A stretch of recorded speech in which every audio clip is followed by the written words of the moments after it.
ဟေတုပစ္စယောအကုသိုလ်ကင်း၍ကုသိုလ်နှင့်ရှင်တွဲရပါစေသာ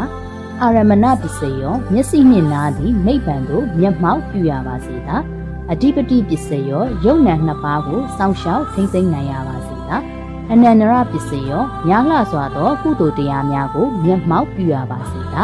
တမန်နန္တရပစ္စယောယုံနှင့်နှံအတူရှိသောတရားတို့ကိုမျက်မှောက်ပြုရပါစေသာ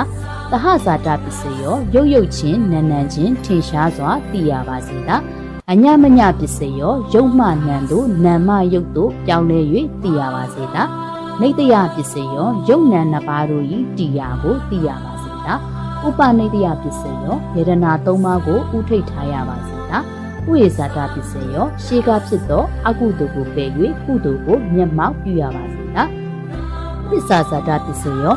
နောက်၌ဖြစ်သောအကုသိုလ်ကိုပယ်၍ကုသိုလ်ကိုမျက်မှောက်ပြုရပါသည်သာ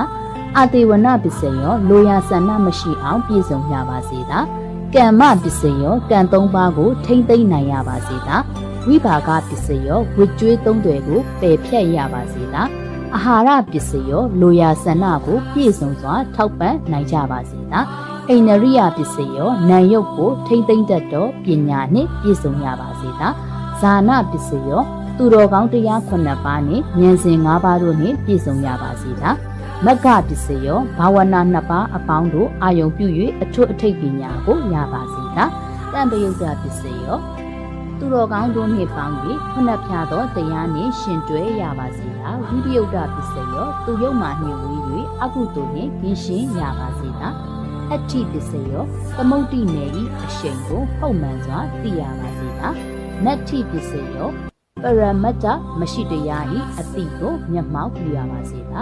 ဝိကရပစ္စယောရှေး၌ပွင့်ကုန်ပြီးသောဘုရားတို့ကိုရှိခိုးရပါစေသာအဝိကရပစ္စယောပွင့်လက်တတ်သောဘုရားတို့ကိုလည်းရှိခိုးရပါ